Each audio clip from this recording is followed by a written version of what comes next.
கால் மிதிக்கும் தேசமெல்லாம் என் கர்த்தருக்கு சொந்தமாகும்.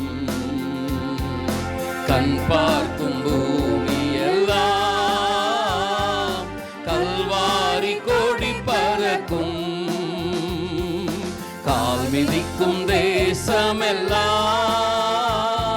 என் கர்த்தருக்கு சொந்தமாகும்.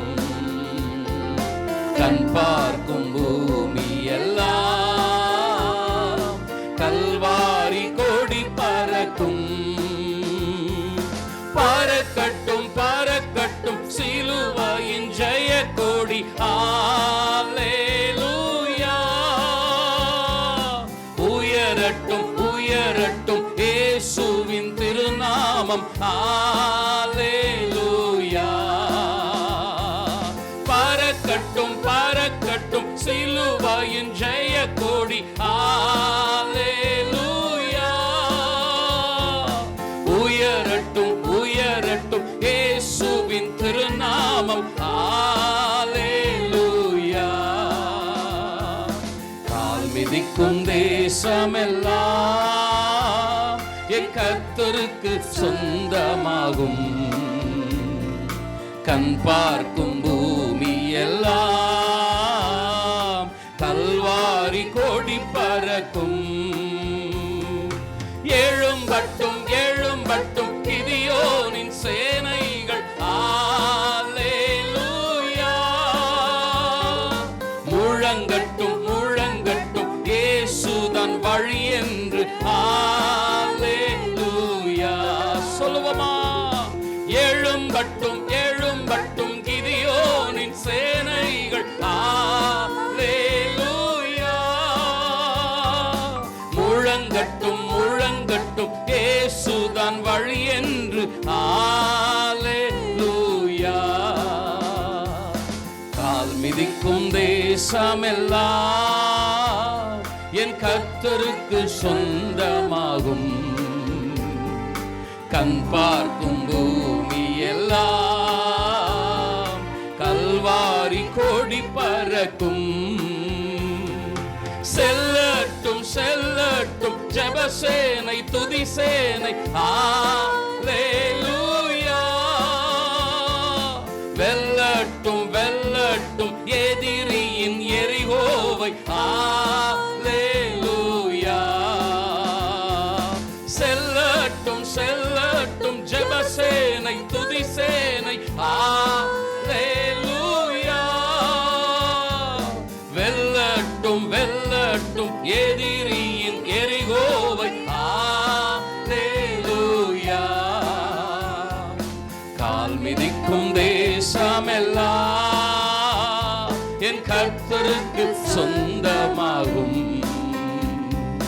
கண் பார்க்கும் பூமி எல்லாம் கல்வாரி கொடி பறக்கும்.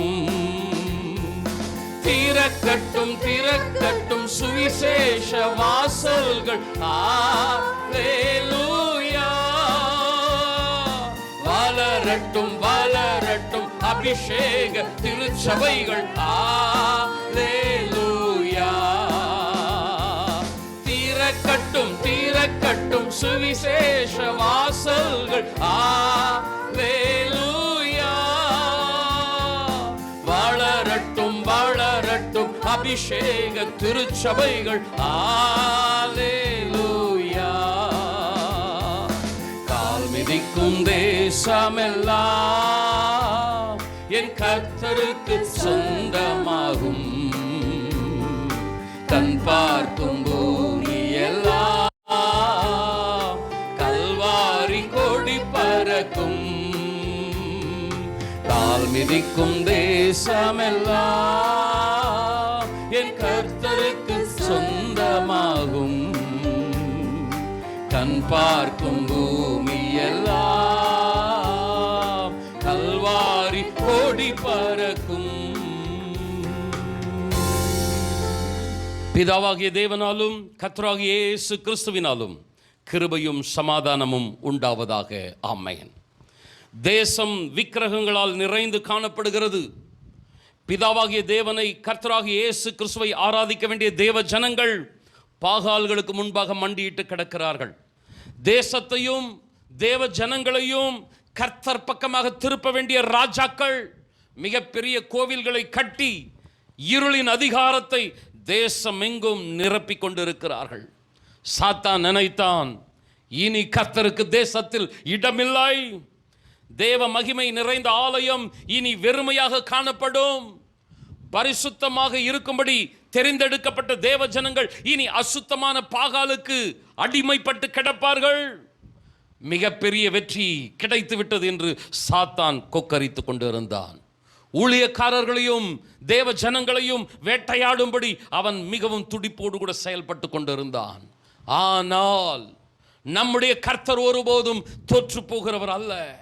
சில காலங்கள் தேவன் சாத்தான் வெற்றி பெறுவதற்கு இடம் கொடுக்கலாம், அமைதியாக இருக்கலாம். ஆனால் அவனுடைய தலையை முற்றிலுமாய் நசுக்கி போடுகிற தேவனாக கர்த்தர் இருக்கிறார். தேவ ஜனங்கள் எல்லாரும் கர்த்தரே தேவன் என்று ஆர்ப்பரிக்கக்கூடிய மாபெரும் எழுப்புதலை தேசத்திலே கொண்டு வரக்கூடிய தேவனாக இருக்கிறார். நான் சொல்லுகிற இந்த சம்பவங்கள் அத்தனையும் ஏறத்தாழ 3000 ஆண்டுகளுக்கு முன்பாக நடந்த சம்பவம். அருமையானவர்களை, இஸ்ரவேல் தேசத்திலே வல்லமையான கிரியைகளை கர்த்தர் நடப்பித்தார். விக்கிரக ஆவிகளை கர்த்தர் குண்டோடு அழித்தார். அசுத்த கிரியைகளை கர்த்தர் வேறறுத்தார். ஜனங்களுடைய மனக்கண்களை திறந்து அவருடைய பாவத்திலிருந்து அவர்களை உயிர்ப்பித்து அவர்களை கர்த்தருக்கு முன்பதாக ஆராதிக்கும்படி செய்தார். மாத்திரமல்ல, அநேக ஜனங்கள் கர்த்தரை தேவன் என்று ஆராதிக்கும்படி அறிந்து கொள்ளும்படி வாசல்களை திறந்தார். அதே கர்த்தர் இந்த நாளிலே நமது தேசத்திலும் கிரியை செய்வாராக. 3000 ஆண்டுகளுக்கு முன்பதாக பலத்த கிரியைகளை இஸ்ரவேல் தேசத்தில் நடப்பித்த தேவன் 2 கரங்களை உயர்த்தி, தகப்பனே, எங்கள் தேசத்திற்காக மன்றாடுகிறோம், எங்கள் தேசத்திலும் உம்முடைய நாமம் மகிமைப்படட்டும். ஹல்லேலூயா. ஆண்டவரே, விக்கிரக ஆவிகளும் பாகால் ஆண்டவரே அசுத்த கிரியைகளும் பெருகி கொண்டிருக்கிற இந்த நேரத்தில் ஹல்லேலூயா, நீர் அமைதியா இருக்கிறவர் அல்ல, நீர் செயல்படுகிற தேவனாக இருக்கிறீர். ஆமென். ஆண்டவரே, உம்முடைய வல்லமை வெளிப்படட்டும், எங்கள் தேசத்தில் உம்முடைய நாம மகிமைப்படட்டும். ஆண்டவரே, எல்லா ஜனங்களும் கர்த்தரே தேவன் என்று ஆரவாரம் செய்யட்டும். எங்கள் தேவன் ஆண்டவரே இன்றைக்கும் மாற்றங்களை உண்டு பண்ண வல்லவராய் இருக்கிறீர். ஹல்லேலூயா. 1 ராஜாக்கள் 19ஆம் அதிகாரம் 15ஆம் 16ஆம் வசனங்கள். அப்பொழுது கர்த்தர் அவனை பார்த்து, நீ தமஸ்குவின் வழியாய் வனாந்தரத்துக்கு திரும்பி போய் ஆசகேலை சீரியாவின் மேல் ராஜாவாக அபிஷேகம் பண்ணி, பின்பு நிம்சியின் குமாரனாகிய யெகூவை இஸ்ரவேலின் ராஜாவாக அபிஷேகம் பண்ணி, ஆபேல் மெகோலா ஊரானான சாப்பாத்தின் குமாரனாகிய எலிசாவை உன் ஸ்தானத்திலே தீர்க்கதரிசியாக அபிஷேகம் பண்ணு. தேவன் தேசத்தில் மாற்றங்களை கொண்டு வருவதற்கு திட்டங்களை தீட்டி வைத்திருக்கிறார். சீரியாவின் மீது ராஜாவாக ஆசகேலை அபிஷேகம் பண்ணு, இஸ்ரவேலின் மீது ராஜாவாக யெகூவை அபிஷேகம் பண்ணு, உன்னுடைய ஸ்தானத்தில் எலியாவே எலிசாவை தீர்க்கதரிசியாக அபிஷேகம் பண்ணு. தேசத்தில் மாற்றங்கள் ஏற்பட வேண்டும். உலகத்தை படைத்தவர், கண்டங்களை நாடுகளை உருவாக்கினவர், அந்தந்த தேசங்களில் மாற்றங்கள் ஏற்படுவதற்கு திட்டங்களையும் ஆண்டவர் ஆயத்தப்படுத்தி இருக்கிறார். அந்த திட்டங்களை நிறைவேற்றுவதற்குரிய நபர்களையும் ஆண்டவர் முன்னதாகவே தெரிந்தெடுத்திருக்கிறார். அன்பான சகோதரனே, சகோதரியே, இந்த காலவெளியிலே நான் சொல்லுகிறேன், ஆமென், நம்முடைய ஜெபங்கள் ஒருபோதும் வீணாய் போகாது. திருச்சபைகள் முழங்காலில் நிற்கின்றன. இந்திய தேசம் கர்த்தருடைய நாமத்தை அறிந்து கொள்ள வேண்டும். போராடி ஜெபித்துக் கொண்டிருக்கிறோம். இந்த ஜெபம் ஒரு நாளும் வீணாய் போகாது. ஒரு நாள் வரும், 3000 ஆண்டுகளுக்கு முன்பதாக இஸ்ரவேல் தேசத்தின் மாற்றங்களை கொண்டு வந்து மாபெரும் தமது வல்லமை வெளிப்படுத்தின ஆண்டவர் இன்றைக்கு நமது தேசத்திலும் தமது வல்லமை வெளிப்படுத்த அவர் போதுமானவராக இருக்கிறார். ஆனால் இதை அறியாத எலியா சோர்ந்து போய் சூறைச்செடியின் கீழாக முடங்கி கிடக்கிறான். தேசத்தில் நடக்கிற கொடுமைகள், அக்கிரம செயல்கள், துன்மார்க்கமான கிரியைகள், இவைகளெல்லாம் பார்த்து கொண்டு, தேவனே நீர் ஏன் அமைதியாக இருக்கிறீர் புலம்புகிறான். ஒரு கட்டத்தில் மிகவும் மனவிரக்தி அடைந்து, போதும் கர்த்தாவே, நான் ஊழியம் செய்து என்ன பிரயோஜனம், நான் வாழ்ந்து என்ன பிரயோஜனம், நான் உயிரோடு இருக்க விரும்பவில்லை, என்னை எடுத்துக்கொள்ளும் என்று ஆண்டவரிடத்தில் கதறி கொண்டு இருக்கிறான். நீர் மரணத்தை பாதாளத்தை ஜெயித்தவர், சத்ருவின் தலையை நசுக்கி போட்டவர், மேலே வானத்திலும் கீழே பூமியிலும் சேனைகளின் தேவனாகிய நீர் அதிசயங்களை செய்கிறவர். ஆண்டவரே, தேசத்தில் உம்முடைய நாமம் மகிமைப்படட்டும். உம்மாலே செய்யக்கூடாத அதிசயமான காரியம் ஒன்றுமில்லை. இப்படி அவன் ஜபாரையிலே கம்பீரமாய் தேவனை மகிமைப்படுத்தி இருக்க வேண்டும். ஆனால் ஜபாரை பலவீனம் அடைந்து புலம்பல் பாடல் பாடுகிற இடமாய் மாறிவிட்டது. உலகத்தில் இருக்கிறவனிலும் என்னில் இருக்கிறவர் பெரியவர் என்று விசுவாசத்தோடு அறிக்கை செய்திருக்க வேண்டும், பிரசங்கம் பண்ணி இருக்க வேண்டும். ஆனால் பிரசங்கம் அடங்கிவிட்டது, விசுவாச அறிக்கைகள் அமைதியாகிவிட்டது. எலியா மிக சோர்ந்து போய்விட்டான். இந்த எலியா இன்றைக்கு திருச்சபைகளுக்கு அடையாளமாக இருக்கிறான்.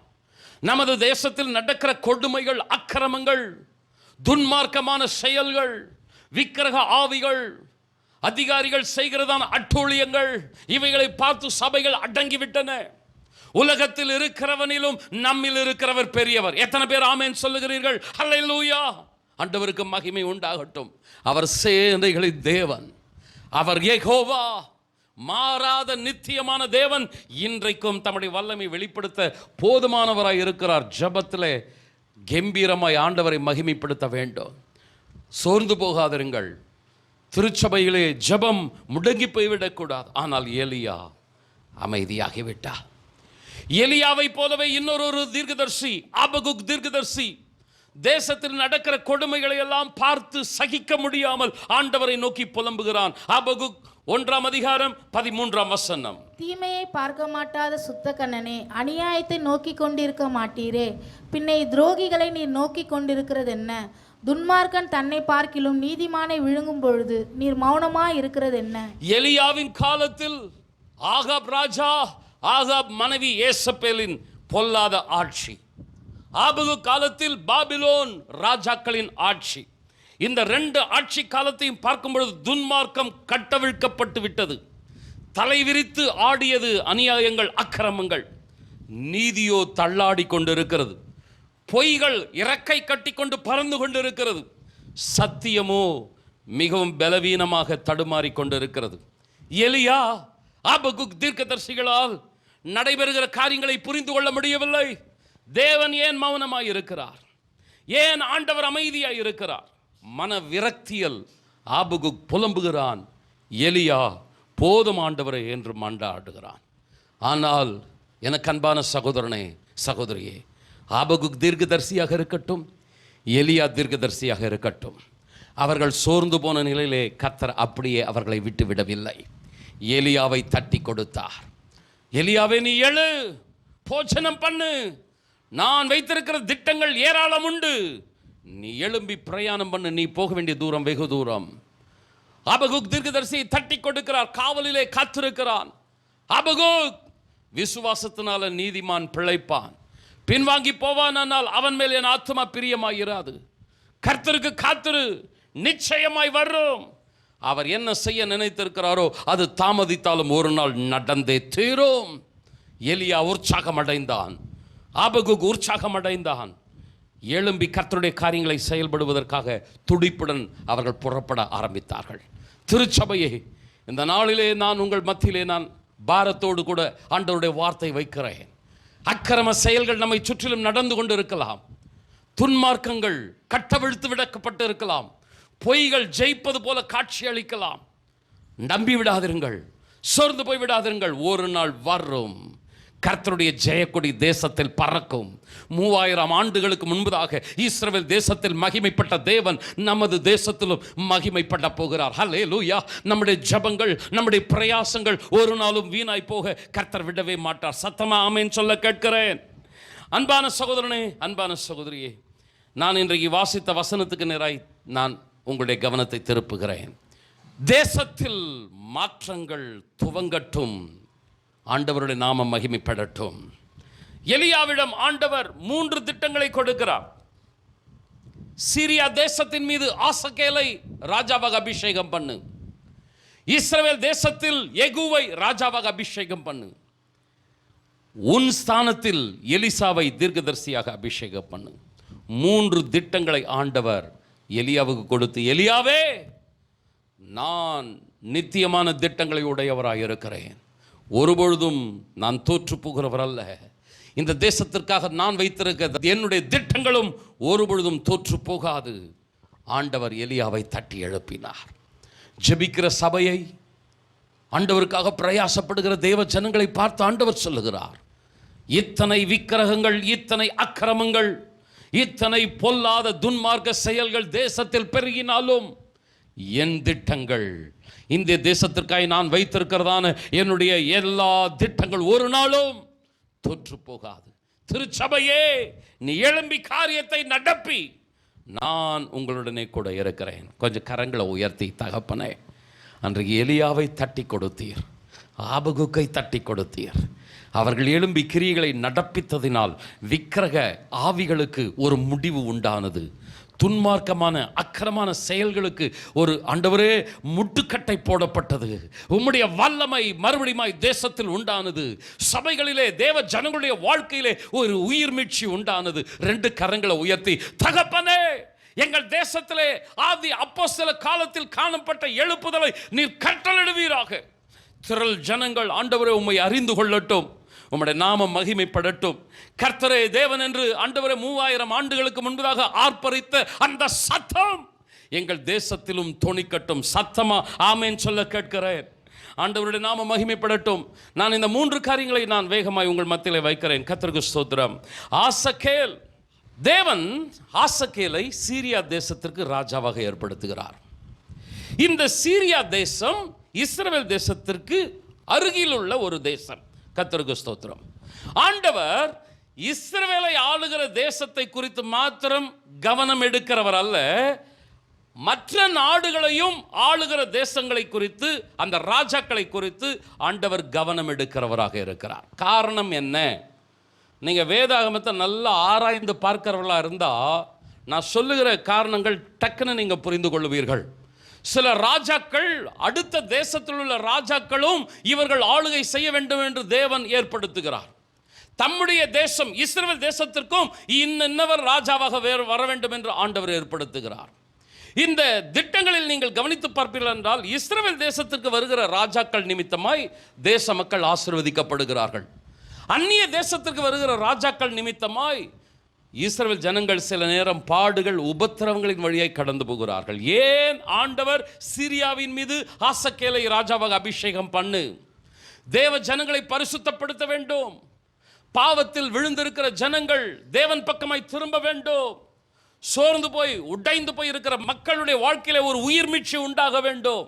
ஆண்டவர் ஆசகேலை ராஜாவாக ஏற்படுத்துகிறார். 2 ராஜாக்களின் புஸ்தகம் 13ஆம் அதிகாரம் 3ஆம் வசனம். ஆகையால் கர்த்தருக்கு இஸ்ரவேலின் மேல் கோபம் உண்டு, அவர்களை சீரியாவின் ராஜாவாகிய ஆசகேலின் கையிலும் ஆசகேலின் குமாரனாகிய பெனதாத்தின் கையிலும் அந்நாட்களில் ஒப்பு கொடுத்தார். சீரியா தேசத்து ராஜாவாகிய ஆசகேல் கையில் இஸ்ரவேல் ஜனங்களை கர்த்தர் ஒப்பு கொடுத்தார். கவனிங்க, இந்த ஒப்பு கொடுத்தார் என்கிற வார்த்தை எங்க வருதுன்னா, தேவ ஜனங்களை ஒடுக்கும்படி, அடிமைப்படுத்தும்படி, தேவ ஜனங்கள் இன்னும் கண்ணீரோடு கூட காணப்படும்படி, சிறைப்படுத்தப்படும்படி ஆண்டவர் ஒப்பு கொடுக்கிறார் என்று பார்க்கிறோம்.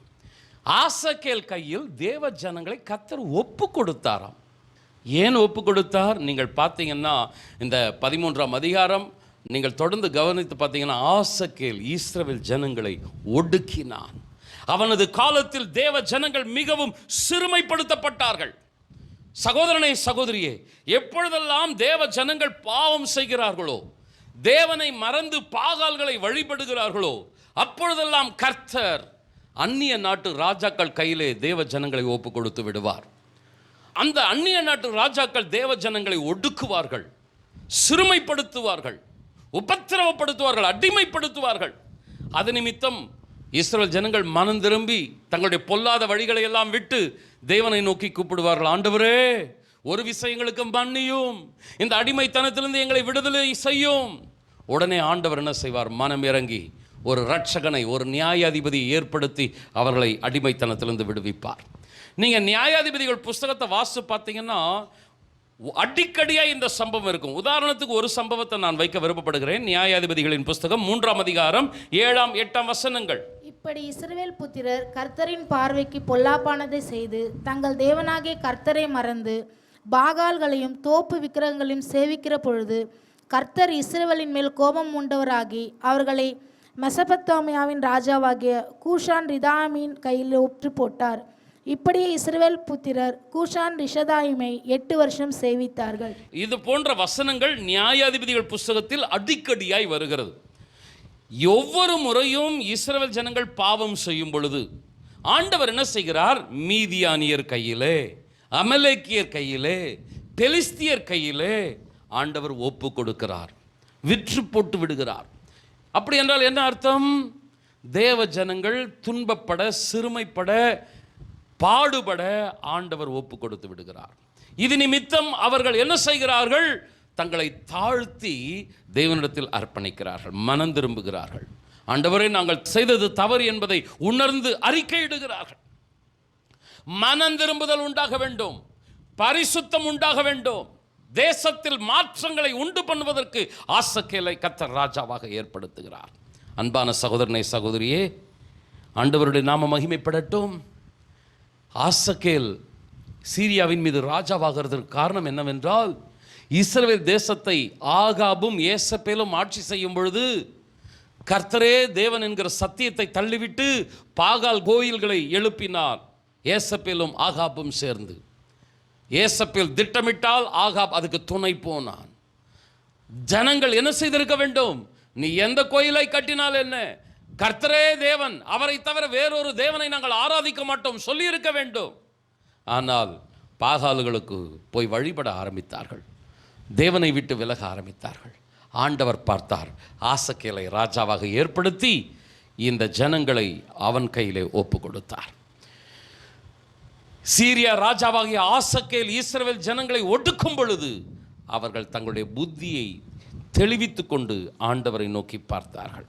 அன்பானவர்களே, திடீரென்று வீட்டிலே பிரச்சனைகள் எழும்புகிறதா? நீங்கள் எதிர்பாராத சூழ்நிலைகளில் உங்களுக்கு தலைவலி கொடுக்கத்தக்கதான யாராவது ஒரு மனிதர்கள் உங்களுக்கு மேலாக எழும்பி உங்களை ஒடுக்குகிறார்களா? உங்களுடைய சரீரத்திலே காரணமே இல்லாமல் திடீரென்று வியாதிகள் புதிதாக வந்து உங்களை பயமுறுத்தி கொண்டு இருக்கிறதா? கொஞ்சம் சிந்தித்து பாருங்கள். ஏன் இந்த பிரச்சனை? ஏன் ஆண்டவர் இந்த உபத்திரவத்தை, பாடுகளை என்னுடைய வாழ்க்கையிலே அனுமதிக்கிறார்? கொஞ்சம் சிந்தித்து பாருங்கள். ஆண்டவருக்கும் உங்களுக்கும் உள்ள உறவிலே ஏதாகிலும் விரிசல் ஏற்பட்டு இருக்கிறதா? தேசத்தில் மாற்றத்தை ஏற்படுத்த முதலாவதாக தேவன் தெரிந்தெடுத்த பாத்திரம் ஆசகேல். பரிசுத்தம் எங்கே உண்டோதோ அங்கேதான் கர்த்தருடைய வல்லமையான செயல்கள் முதலாவதாக துவங்கும். யோசுவா புஸ்தகத்தில் வாசிக்கிறோம், இன்றைக்கும் நாளைக்கும் உங்களை பரிசுத்தப்படுத்திக் கொள்ளுங்கள், 3ஆம் நாளிலே கர்த்தர் அற்புதங்களை செய்வார். பரிசுத்தம் உண்டாகணும். ஆசகேலை கர்த்தர் ஏற்படுத்துகிறார். அன்பானவர்களே, ஒரு சம்பவத்தை சொல்லிட்டு நான் 2வது குறிப்புக்குள்ளாய் கடந்து போகிறேன். 1 ராஜாக்கள் 11ஆம் அதிகாரம் 14ஆம் வசனம். கர்த்தர் ஏதோமியனாகிய ஆதாத் என்னும் ஒரு விரோதியை சாலமோனுக்கு எழுப்பினார். இவன் ஏதோமில் இருந்த ராஜகுலமானவன். அன்பானவர்களே, கொஞ்சம் நான் சொல்லுகிற சம்பவங்களை, பின்னணிகளை கவனியுங்கள்.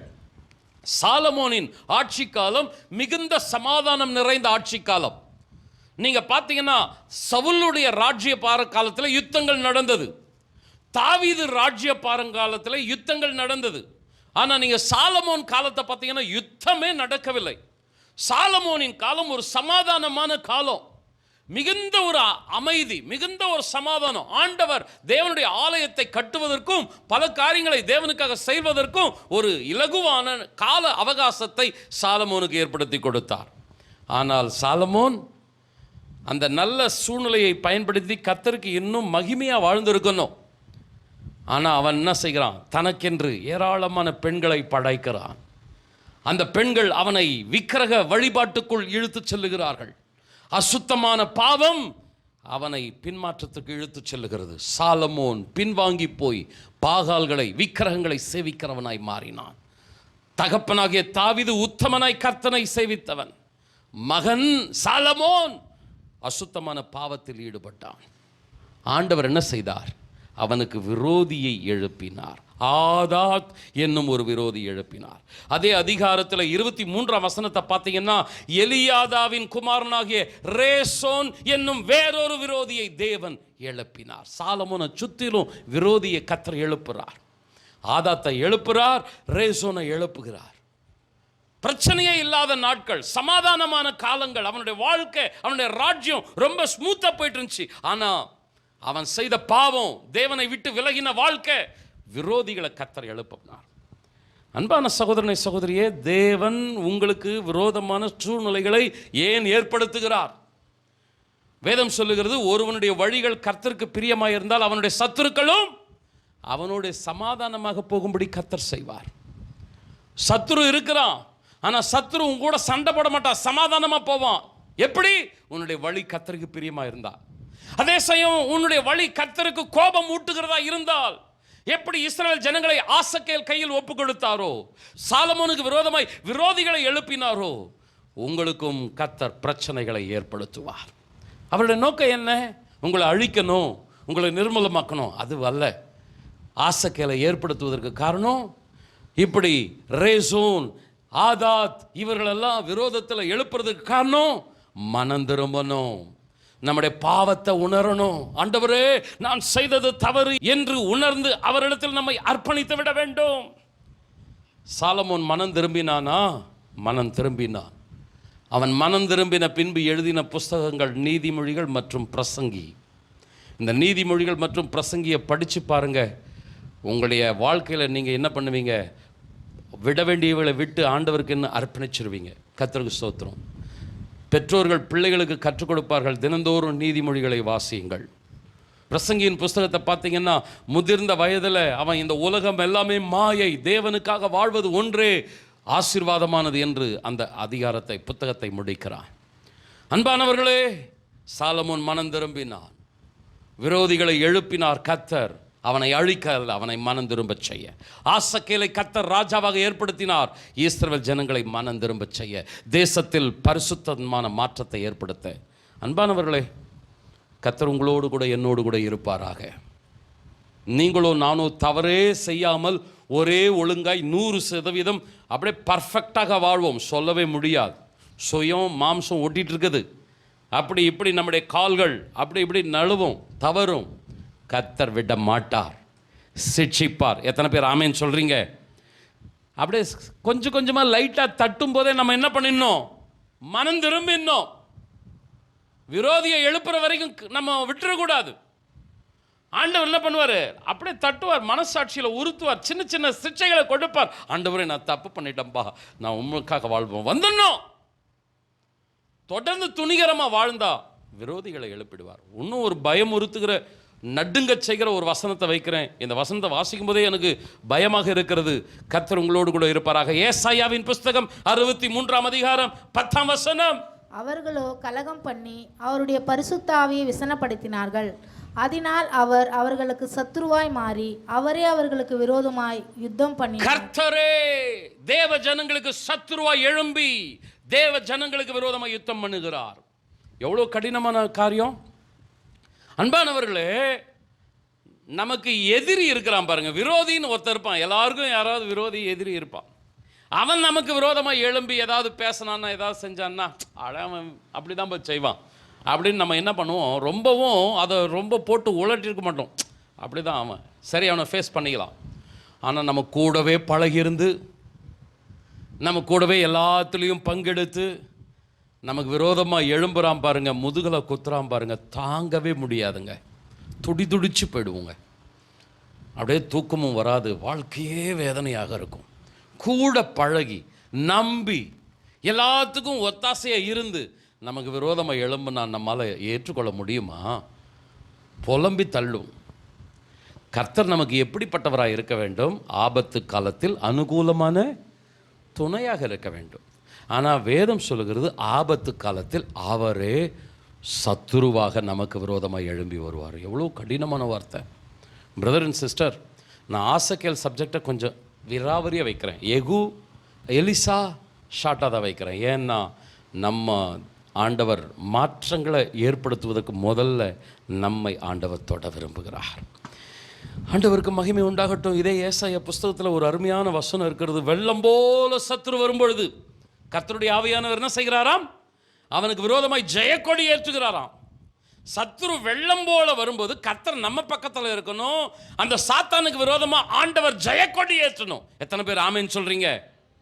அதே மாதிரி சத்துரு நமக்கு விரோதமாக வரும்போது நம்ம பக்கத்தில் நிற்க வேண்டிய அனுகூலமான துணையாக நம்ம பக்கத்தில் நிற்க வேண்டிய ஆண்டவர் சத்துரு பக்கத்தில் நின்னுங்கன்னு அவரே சத்துருவை போல நம்ம கிட்ட வந்தார்னா சான்ஸே இல்லை. அப்படி என்றால் ஏன் ஆண்டவர் இப்படி செயல்படுகிறார்? விரோதிகளை எழுப்புகிறார், ஒப்பு கொடுக்கிறார். மனம் திரும்ப வேண்டும். தேசத்தில் மாற்றங்கள் உண்டாவதற்கு முன்பாக ஜனங்களிடத்தில் மாற்றங்கள் உண்டாக வேண்டும். கர்த்தர் நிச்சயமாகவே இந்த நாட்களிலே நம்மை பரிசுத்தப்படுத்த, அவருக்கென்று நாம் இன்னும் கவனமாய் வாழ உதவி செய்வாராக. அன்பானவர்களே, ஒன்றை மாத்திரம் சொல்லி நான் இரண்டாவது குறிப்புக்கு போகிறேன். ஆபத்தான உலகம், யாரை நம்புவது என்று தெரியவில்லை. கூடவே இருந்து குழி பறிக்கிற சூழ்நிலைகள் நம்முடைய தேசத்தில் நம்மை சுற்றிலும் நெருங்கி இருக்கிறது. அனுகூலமான துணை, நம்பக்கூடிய ஒரே ஒருவர், என்றென்றும் மாறாதவர் யெகோவா கர்த்தர் மாத்திரம்தான். அவர் நமக்கு அனுகூலமாக இருப்பாரானால் உலகமே எதிராக வந்தாலும், பாதாளமே நமக்கு விரோதமாய் போராடினாலும் நமக்கு ஜெயம் உண்டு. எத்தனை பேர் ஆமேன்னு சொல்றீங்க? அவருக்கு விரோதமாய் மாத்திரம் கலகம் பண்ணாதிருங்கள். தேவனை மாத்திரம் துக்கப்படுத்தி அவர் உங்களுக்கு எதிராய் வருகிறபடி நீங்கள் செயல்பட்டு விடாதிருங்கள். உங்களை தாழ்த்தி கர்த்தருக்குள் அர்ப்பணித்து விடுங்கள். கொஞ்சம் சத்தமா ஆமேன்னு சொல்லலாமா? இரண்டாவது குறிப்புகள் நான் கடந்து போகிறேன். யெகூ, தேவன் இஸ்ரவேல் தேசத்திற்கு ராஜாவாக யெகூவை ஏற்படுத்துகிறார். இந்த யெகூ எப்படிப்பட்டவன்? கர்த்தருக்காக மிகுந்த பக்தி வைராக்கியமாக இருக்கிறான். இவனை குறித்து மிகவும் விரிவாய் சொல்வதற்கு நேரமில்லை. ஒரு சாதாரண சேனாபதியாக இருந்தவன் இப்பொழுது இஸ்ரவேல் தேசத்துக்கு ராஜாவாக பதவி ஏற்கிறான். ஒரு சோல்ஜர், ஒரு இராணுவத்தில் ஒரு படையில் இருக்கிற ஒரு சேனாபதி இப்போ யாரான்னா அவன் தான் கிங் இஸ்ரவேல் தேசத்துக்கே. காரணம், அவனுக்குள் இருந்த பக்தி வைராக்கியம், அவனுக்குள் கர்த்தருக்காக இருந்த ஆழமான அர்ப்பணிப்பு. பிரதர் அண்ட் சிஸ்டர், பாவம், அசுத்தம், அக்கிரமம் உங்களை ரொம்ப ரொம்ப வேதனையான இடத்துல கொண்டு போய் வைத்திரும். பரிசுத்தம், நீதி, கர்த்தருக்கான பக்தி வைராக்கியம் உங்களை நாளுக்கு நாள் மேன்மைக்கு கொண்டு போகும். சாதாரண சேனாபதி பெரிய ராஜாவாக மாறினான் யெகூ. அன்பானவர்களே, நீங்கள் கொஞ்சத்தில் உண்மையாக இருந்து பழகி கொள்ளுங்க. உங்களுக்கு பெரிய ஆசீர்வாதத்தை கர்த்தர் கொடுக்காம இருக்கலாம். சாதாரண அற்பமான நிலையில் கர்த்தர் வைக்கலாம். அந்த கொஞ்சத்திலையும் கர்த்தருக்காக வைராக்கியமா இருங்க. யோசேப்பை குறித்து நாம் பார்க்கிறோம். அவன் ராஜாவாக உயர்த்தப்படுவதற்கு முன்பதாக இழிவான, கண்ணீரான, சாதாரண சூழ்நிலையில தான் அவன் நடத்தப்பட்டான். ஆனால் எந்த பாதையில் கர்த்தர் என்ன கொண்டு போனாலும் கர்த்தருக்கும் எனக்கும் இருக்கிற அந்த உறவு, அந்த ஐக்கியம், அந்த வைராக்கியம் ஒருபோதும் கெட்டு போகாது.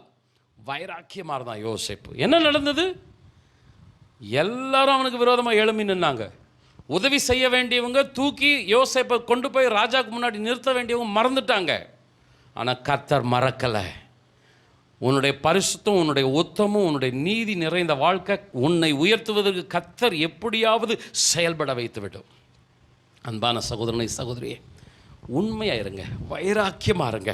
2 ராஜாக்கள் 10:30 கர்த்தர் யெகூவை நோக்கி, என் பார்வைக்கு செம்மையானது நீ நன்றாய் செய்து என் இருதயத்தில் இருந்தபடியெல்லாம் ஆகாபின் குடும்பத்துக்கு செய்தபடியினால் உன் குமாரர் இஸ்ரவேலுடைய சிங்காசனத்தின் மேல் 4 தலைமுறையாக வீற்றிருப்பார்கள். தேவன் யெகூவை பாராட்டி சாட்சி கொடுக்கிறார்.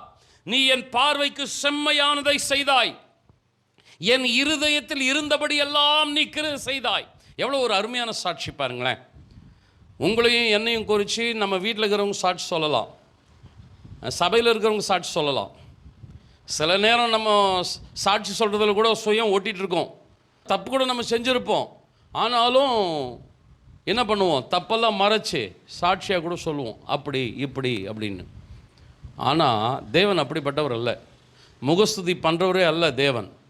அவர் சாட்சி கொடுக்குறாருன்னா யெகூவனுடைய வாழ்க்கை எவ்வளவு கர்த்தருக்கானதாக இருந்திருக்குன்னு பாருங்களேன்.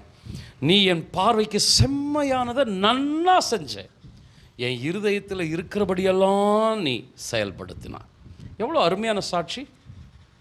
தேவன் சாட்சி கொடுத்துருக்கிறார். எத்தனையோ பேர் யோபு குறித்து சாட்சி கொடுத்துருக்கிறார், தாவீதை குறித்து சாட்சி கொடுத்துருக்கிறார், என்னுடைய இருதயத்துக்கு ஏற்றவன். மோசை குறித்து சாட்சி கொடுத்துருக்கிறார், என்னுடைய வீட்டில் அவன் எங்கும் ஆண்டவர் கொடுக்குற சாட்சி ரொம்ப ரொம்ப உண்மையானதுங்க. கொஞ்சம் நீங்கள் உங்களை பரிசோதிச்சு பாருங்களேன். என்ன குறித்து ஆண்டவர் என்ன சாட்சி கொடுப்பார்? வீட்டில், சபையில் இருக்கட்டும், சாட்சி இருக்கட்டும். ஆனால் என்ன குறித்து ஆண்டவர் என்ன சாட்சி கொடுப்பார்?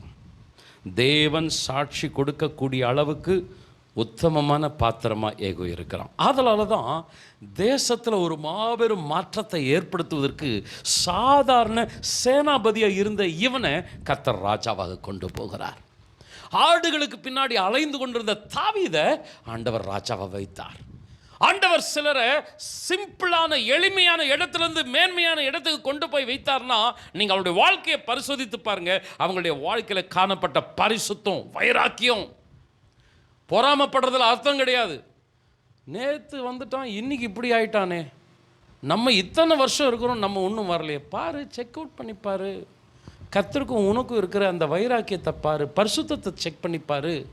ஆண்டவருக்கு நீ எந்த அளவுக்கு இருக்கிறன்னு கவனிச்சுப்பாரு. தாவீது ஓவர்டேக் பண்ணிட்டு போயிட்டான், எகு ஓவர்டேக் பண்ணிட்டு போயிட்டான். காரணம், அவர்களுக்குள் காணப்பட்ட ஒரு வைராக்கியம். அன்பானவர்களே, எகு மிக ஞானமாக செயல்படுறான். தேசத்தை சுத்திகரிக்கணும், தேசத்தில் ஒரு மாற்றத்தை ஏற்படுத்தணும். அதுக்கு காரணம் அந்த பாகால் விக்கிரக வழிபாட்டை ஒழிக்கணும். என்ன பண்ணுறான்? ஒரு தந்திரமாக ஒரு திட்டம் போடுறான். பாகாலுக்கு பண்டிகையை அறிவிக்கிறான். எல்லா பாகால் தீர்க்கதரிசிகளும் வர வேண்டும், குறிப்பிட்ட இந்த நாளில் இந்த இடத்தில் எல்லாருக்கும் கட்டளை எடுக்கிறான். தேசம் எங்கும் கட்டளை எடுக்கிறான். எல்லோரும் கேட்குறாங்க, இந்த எகு எப்படிப்பட்டவன்? இவன் கொஞ்சம் கர்த்தருக்காக வைராக்கியமானவனாச்சே அப்படின்னு. ஆனால் எகு என்ன சொல்கிறான்? ஆகா, பாகாலுக்காக அதை செஞ்சான்னா அதை காட்டிலும் எகு அதிகமாக செய்வான், நான் பாகாலுக்குரியவன் அப்படின்னு தந்திரமாக சொல்லி எல்லா பாகால் தீர்க்கதரிசிகளையும் கூப்பிடுறான். எல்லாரும் ஒரு இடத்துல இருக்கிறாங்க. உள்ள நுழைஞ்சி அவன் சொல்கிறான், பாகால் தீர்க்கதரிசிகள் அல்லாமல் கர்த்தருடைய தீர்க்கதரிசி ஒருத்தரும் உங்களுக்குள்ளே இருக்கக்கூடாது, கவனமாக இருங்க. இந்த பண்டிகையில் பாகால் தீர்க்கதரிசிகள் மாத்திரம்தான் இருக்கணும். எந்த விதத்திலும் நீதிமான் அவன் அழியக்கூடாதுன்னு கவனமாக இருக்கிறான். ரொம்ப ஞானமாக செயல்படுறான். அதற்கடுத்து 80 பேரை தனக்காக நியமித்து அவர்களுக்குள்ளாக அனுப்பி ஒரு பாகால் தீர்க்கதரிசி தப்பி போனான்னா அவனோட ஜீவனுக்கு பதில் உங்க ஜீவன் என்று சொல்லுகிறான். எல்லாரையும் கொன்று குவிக்கிறார்கள். தேசம் பரிசுத்தம் அடைகிறது. பாகால் விக்கிரக ஆராதனை அழிகிறது. கர்த்தருடைய நாமம் மகிமைப்படுகிறது. தேசத்தில் ஒரு சத்தம் எழும்புகிறது, கர்த்தரே தேவன். 2 ராஜாக்கள் 10ஆம் அதிகாரம் 27ஆம் 28ஆம் வசனம். பாகாலின் சிலையை தகர்த்து பாகாலின் கோவிலை இடித்து அதை இந்நாள் வரைக்கும் இருக்கிறது போல மலஜலாதி இடமாக்கினார்கள். இப்படியே எகு பாகாலை இஸ்ரவேலில் இராதபடிக்கு அழித்து போட்டான். தேசத்தில் மாற்றங்கள் ஏற்படுவதற்கு கர்த்தர் முதலில் ஆசகேல், இரண்டாவது எகுவை கர்த்தர் ஏற்படுத்தினார். தேவ திட்டங்கள் தேசத்தில் நிறைவேற ஆரம்பித்தது. இன்றைக்கும் தேவ ஜனங்களை பரிசுத்தப்படுத்த, சபையில் மாற்றங்கள் உண்டாக, தேசத்தில் காணப்படுகிற விக்கிரகங்கள் கட்டோடு ஒளிந்து போக, மனக்கண்கள் திறக்கப்பட்டு கர்த்தரே தேவன் என்று ஜனங்கள் ஆராதிக்க ஆண்டவருக்கு ஆட்கள் தேவை. ஆண்டவருக்கு எகுக்கள் தேவை. ஆண்டவருக்கு எலிசாக்கள் தேவை. ஆண்டவர் தேடிக்கொண்டிருக்கிறார். நம்முடைய திருச்சபையிலும் கர்த்தர் எழுப்புவாராக. ஆண்டவர் மகிமைப்படுவாராக. நான் 3வது குறிப்புக்காக கடந்து போகிறேன். எலிசா, உன்னுடைய ஸ்தானத்தில் எலிசாவை தீர்க்கதரிசியாக அபிஷேகம் பண்ணு. கவனிங்க, நான் முடிக்கிறேன். ஆண்டவர் எலியா கிட்ட 3 ப்ராஜெக்ட் கொடுக்கிறார். ஒன்று, சீரியாவின் மீது ஆசகேலை அபிஷேகம் பண்ணு. இஸ்ரவேலின் மீது எகுவை அபிஷேகம் பண்ணு. உன் ஸ்தானத்தில் எலிசாவை அபிஷேகம் பண்ணு. கவனிங்க, 1, 2, 3ன்னு சீனியரிட்டி வருஷப்படுத்தினா, ஃபஸ்ட்டு ஆசகேல், செகண்ட் எகு, தேர்டு எலிசா. ஆனால் எலியா காலத்தில் ஆசகேலை ராஜாவாகவோ எகுவை ராஜாவாகவோ அவன் ஏற்படுத்தவில்லை. அவன் முதலில் செய்கிற காரியம், தன் ஸ்தானத்தில் எலிசாவை தீர்க்கதரிசியாக அபிஷேகம் பண்ணுகிறான். எலிசா தேவனுக்கான காரியங்களை செயல்படுவதற்கு அவன் உருவாக்குகிறான். முதல் எங்கே ஆண்டவருடைய வல்லமை தொடங்குகிறது என்றால், தேவ ஜனங்களுக்கு மத்தியிலே, தேவ சபைக்கு மத்தியிலே தான் ஆண்டவருடைய திட்டங்கள் தொடங்குகிறது. நாம் என்ன எதிர்பார்க்கிறோம்? முதல்ல சீரியாவை, முதல்ல இஸ்ரவேல் தேசத்தை, முதல்ல பாராளுமன்றத்தை, நாடாளுமன்றத்தை, சட்டசபையை முதல்ல ஆண்டவர் உங்ககிட்ட தான் ஸ்டார்ட் பண்ணுவார். முதல்ல சபைக்குள்ள தான் ஆண்டவர் தம்முடைய செயலை ஸ்டார்ட் பண்ணுவார். தேசத்தில் மாற்றம் வர வேண்டுமா, முதலில் உனக்குள் மாற்றம் வர வேண்டும். சபையே, உனக்குள் ஒரு எழுப்புதல் உண்டாக வேண்டும். ஆண்டவர் முதல்ல பட்டணத்தில் தேசத்தில் மாற்றம் வர்றதுக்கு முன்னாடி ஆண்டவர் நமக்குள்ள மாற்றத்தை ஏற்படுத்த விருப்பப்படுகிறார். அன்பானவர்களே, நியாயாதிபதிகள் புஸ்தகத்தை நீங்கள் கவனிச்சு பார்த்தீங்கன்னா 6ஆம் அதிகாரம் 6, 7, 8 வாசியுங்கள்.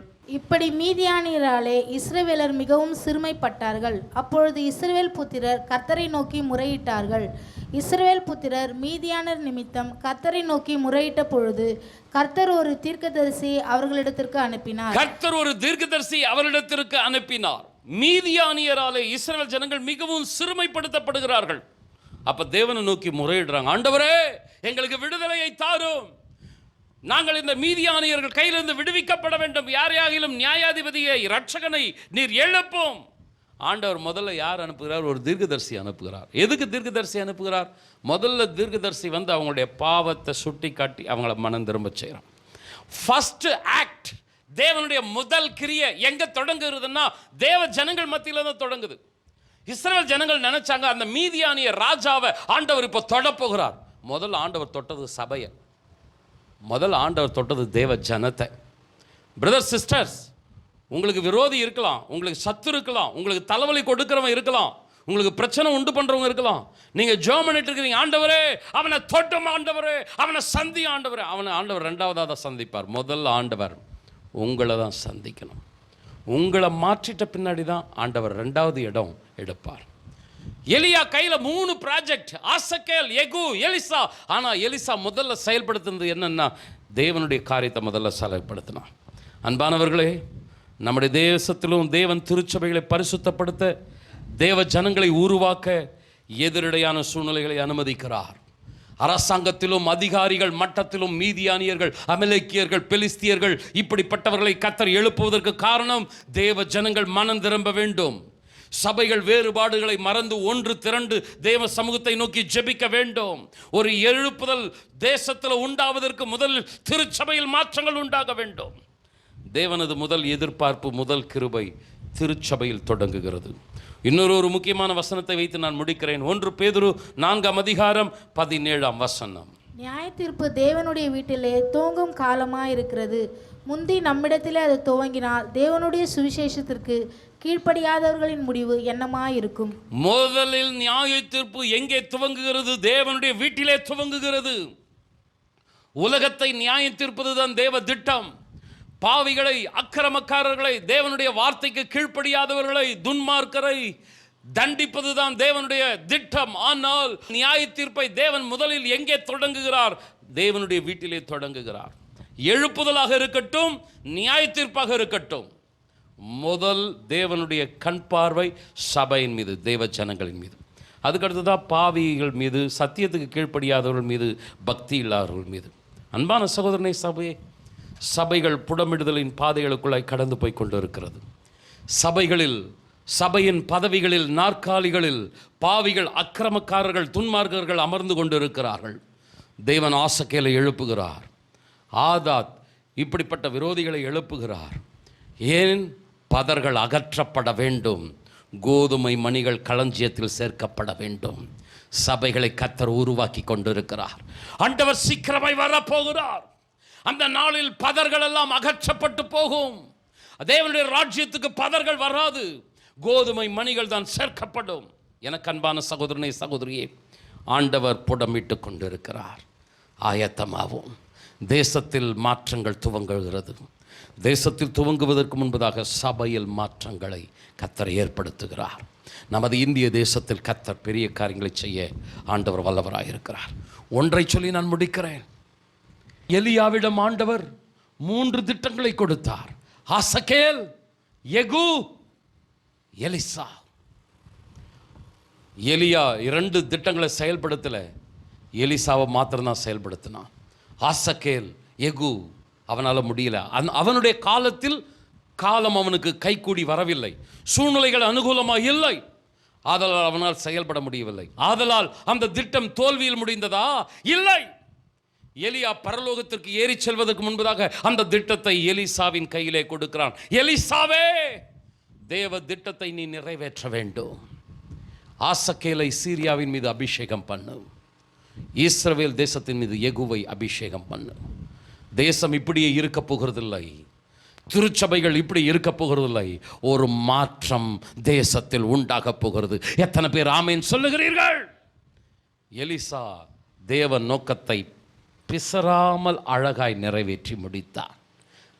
நீங்கள் 2 ராஜாக்கள் புஸ்தகத்திலே 8ஆம் அதிகாரத்திலே ஆசகேலை அபிஷேகம் பண்ணுகிறான், 9ஆம் அதிகாரத்திலே யெகூவை அபிஷேகம் பண்ணுகிறான். எலியா காலத்தில் நடைபெறவில்லை, ஆனால் எலிசா அந்த திட்டத்தை அழகாய் நிறைவேற்றி முடிக்கிறான். திட்டங்கள் தன் காலத்தில் நிறைவேறாவிட்டாலும் அது நிறைவேறாமல் முடியக்கூடாது என்று அடுத்த தலைமுறைக்கு எலியா கொண்டு போனான். மோசே இஸ்ரவேல் ஜனங்களை எகிப்து தேசத்திலிருந்து விடுவிக்க வேண்டும், கானான் தேசத்தில் சேர்க்க வேண்டும். அவனுக்கு தேவன் கொடுத்த மாபெரும் திட்டம் அதுதான். ஆனால் அவனுடைய காலம் முடிந்து விட்டது. வனாந்தரத்திலேயே அவனுடைய சரித்திரம் முடிகிறது. இஸ்ரவேல் ஜனங்கள் வனாந்தரத்திலேயே மடிந்து போக வேண்டுமா? அல்ல. மோசே யோசுவாவை உருவாக்குகிறான். யோசுவா இஸ்ரவேல் ஜனங்களை வழி நடத்தி சென்று கானான் தேசத்திற்கு பத்திரமாய் சுதந்திரத்து கொடுக்கிறான். பொறுப்புகளை கடற்கச் செய்கிறான். ஆண்டவராக இயேசு கிறிஸ்து உலக ரட்சகர். அவர் முழு உலகத்தின் பாவத்தை சுமந்து தீர்க்கிற தேவ ஆட்டுக்குட்டி இந்த உலகத்தில் வெளிப்பட்டார். ஆனால் ஆண்டவராக இயேசு கிறிஸ்துடைய பாதங்கள் முழு உலகமும் சுற்றி அலையவில்லை. இஸ்ரவேல், சமாரியா இந்த இடத்தை மாத்திரம் சுற்றி சுற்றி அலைந்து கொண்டிருந்தது. ஆனால் அவர் யார்? உலக ரட்சகர். அவருடைய காலத்தில் அவர் இந்த 2 இடத்தை விட்டு தாண்டி போகவில்லை. சில கிலோமீட்டர்களுக்கு மத்தியிலேயே அவருடைய ஊழியம் முடிந்து விட்டது. ஆனால் தேவ திட்டம் நிறைவேற வேண்டும். சீஷரிடத்திலே தேவன் திட்டத்தை கொடுக்கிறார். நீங்கள் புறப்பட்டு போய் சகல ஜாதிகளையும் சீஷராக்கி பிதா, குமாரன், பரிசுத்த ஆவியின் நாமத்தினால் அவர்களுக்கு ஞானஸ்நானம் கொடுங்கள். தேவ திட்டம் முடங்கி போய் விடக்கூடாது. சீஷர்கள் புறப்பட்டு செல்லுகிறார்கள். அதிலே ஒரு சீஷன் நமது இந்திய தேசத்திற்கும் வந்தான். எத்தனை பேர் ஆமென் சொல்லுகிறீர்கள்? அல்லேலூயா. ஆண்டவருடைய திட்டங்கள் முடிந்து போகக்கூடாது. எலியா முடிந்து போகலாம், எலிசா தொடர வேண்டும். மோசே முடிந்து போகலாம், யோசுவா தொடர வேண்டும். 12 அப்போஸ்தலர்கள் முடிந்து போகலாம், சபை இன்றைக்கு எழும்ப வேண்டும். முழங்காற்படியிடுவோமா? அல்லேலூயா. தேசத்தில் மாற்றங்கள் துவங்கட்டும். கர்த்தர் ஏராளமான திட்டங்களை இன்றைக்கும் தேசத்திற்காக வைத்திருக்கிறார். நமது தேசம் உட்பட, நமது பட்டணம் உட்பட தேவனிடத்தில் ஏராளமான திட்டங்கள் உண்டு. கொஞ்சம் முழங்காலிலே நின்று அல்லேலூயா. அந்த திட்டங்களை நிறைவேற்றக்கூடிய ஆழமான அர்ப்பணிப்புள்ள எலிசாக்கள், யெகூக்கள் கர்த்தருக்கு தேவை. வாலிபனே, கன்னிகையே, ஆண்டவருக்காக நீ எழும்பி பிரகாசிக்க வேண்டும். கொஞ்சம் 2 கரங்களை உயர்த்தி, ஆண்டவரே எங்கள் தேசத்தில் ஒரு மாற்றம் உண்டாக வேண்டும். எங்களுடைய ஆண்டவரே பட்டணங்களில் ஒரு எழுப்புதல் உண்டாக வேண்டும். விக்கிரகங்களுக்கு முன்பதாக மண்டியிட்டு கிடக்கிறவர்கள் கர்த்தரே தேவன் என்று ஆராதிக்கிற காலத்தை எங்கள் கண்கள் பார்க்க வேண்டும். கரங்களை தட்டி அல்லேலூயா, அல்லேலூயா, இயேசுவின் நாமத்தினாலே. ஆண்டவரே, நாங்கள் அதற்கேற்ற ஒரு கருவியாய் பயன்படுத்தப்படணும். உம்முடைய திட்டங்கள் நிறைவேறுவதற்கு எங்களை அர்ப்பணிக்கிறோம். எலிசாக்களாக, யெகூக்களாக நாங்கள் எழும்பணும். ஆண்டவரே, எலிசா என்பவன் முழு நேர ஊழியக்காரன். யெகூ என்பவன் தேவனுடைய திட்டத்தை அவனுடைய பதவியிலே, அவனுடைய வேலை ஸ்தலத்தில் இருந்து கொண்டு நிறைவேற்றி முடிக்கிறவன். ஊழியக்காரர்கள் எழும்ப வேண்டும், விசுவாசிகள் எழும்ப வேண்டும். தேவ திட்டங்கள் இன்னும் நமது தேசத்திற்காய் காத்து கொண்டிருக்கிறது. ஆண்டவரே, என்னை பயன்படுத்தும், நான் உமது கரத்தில் ஒரு கருவியாக இருக்கிறேன் என்று நம்மை அர்ப்பணிப்போமா? கர்த்தர் நம்மை பயன்படுத்துவாராக, நம்மை ஆசீர்வதிப்பாராக. கரங்களை தட்டி கர்த்தரை மகிமைப்படுத்துவோமா? ஹல்லேலூயா, ஹல்லேலூயா.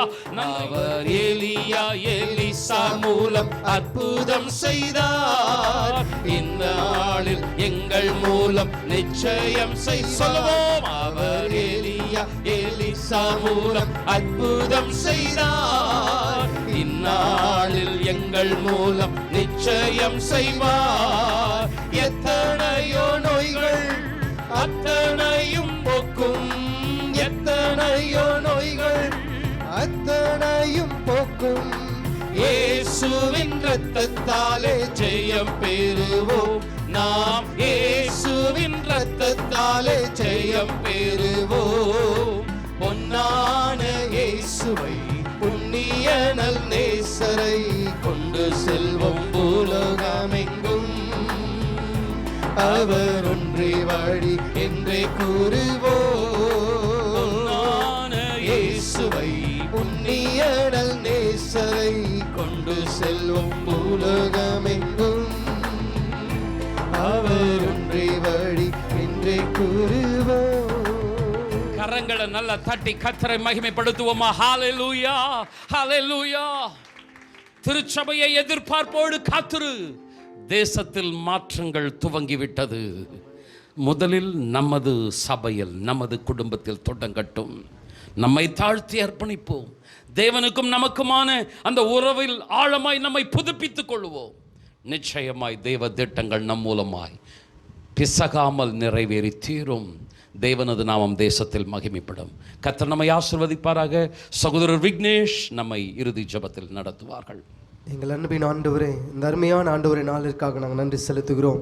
ஆண்டவரே, எங்களோடு கூட நீர் ஆண்டவரே பேசின வார்த்தைகளுக்காக நாங்கள் நன்றி செலுத்துகிறோம். ஆண்டவரே அப்பா, ஆண்டவரே எங்கேயோ இருந்தோம் ஆண்டவரே அப்பா, எங்களை ரட்சித்து ஆண்டவரே உம்முடைய நாமத்திற்கென்று ஆண்டவரை இதுவரையிலும் ஆண்டவரை ஜீவனோடு காப்பாற்றி வருகிறீர். ஆண்டவரே அப்பா ஸ்தோத்திரிக்கிறோம். நியாய தீர்ப்பு ஆண்டவரே முதலாவது தேவனுடைய வீட்டிலே துவங்குகிறது என்று நாங்கள் கேட்டோம். ஆண்டவரே அப்பா, எங்களுடைய வாழ்க்கையில் அப்பா ஸ்தோத்திரிக்கிறோம், நீர் விரும்புகிற காரியம் ஆண்டவரே, நீர் எங்களை எப்படி ஆண்டவரே அப்பா நடத்த வேண்டும் என்று ஆண்டவர் நீர் சித்தம் கொண்டு இருக்கிறீரோ, உம்முடைய சித்தம் எங்களுடைய வாழ்க்கையிலேயும் ஆண்டவரே, எங்களுடைய குடும்பத்தின் வாழ்க்கையிலேயும் ஆண்டவரே, எங்களுடைய சபை மக்களின் வாழ்க்கையிலேயும் நிறைவேறத்தக்கதான ஆண்டவரே பாதையிலே நாங்கள் நடந்து செல்ல கர்த்தர் எங்களை கரம் பிடித்து நீர் நடத்த வேண்டுமா நாங்கள் ஜெபிக்கிறோம். ஆண்டவரே அப்பா, எலிசா மூலம் நீர் செய்த அற்புதங்கள் ஆண்டவரே, இதோ ஆண்டவரே இந்த கடைசி நாட்களில் வாழ்ந்து கொண்டிருக்கிறோம்.